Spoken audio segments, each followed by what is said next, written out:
સુરતથી મહત્વના સમાચાર કતાર ગામના બિલ્ડર રમેશ ચોખટની દાદાગીરી જોવા મળી છે। રૂપિયાની લેતી દેતીમાં પોલીસ ફરિયાદ કરતા ફરિયાદીને હોટલમાં ઘૂસી માર માર્યો છે। મારામારીની ઘટના સીસીટીવીમાં કેદ થઈ ગઈ છે। ઓલપાડની જમીન મેટરમાં થઈ હતી ફરિયાદ પાછી ખેંચવા દબાણ કરી માર માર્યો। લાલગેટ પોલીસે 2 લોકો વિરુદ્ધ ગુનો નોંધી વધુ તપાસ હાથ ધરી છે।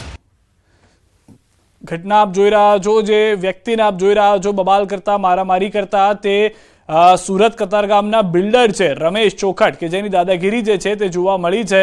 રૂપિયાની લેતી દેતીમાં પોલીસ ફરિયાદ કરતા ફરિયાદીને હોટલમાં ઘૂસીને માર માર્યો છે। વધુ જાણકારી ન્યૂઝ 18 સંવાદદાતા કીર્તેશ પાસેથી મેળવીશું। જી કીર્તેશ।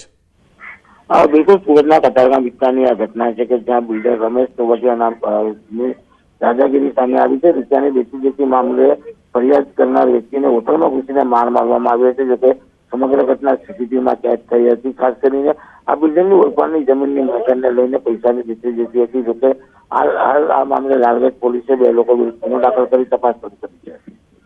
જી આભાર સમગ્ર માહિતી બદલ કીર્તેશ। તો હાલમાં પોલીસ ફરિયાદ થઈ ચૂકી છે, તપાસ કરવામાં આવી રહી છે।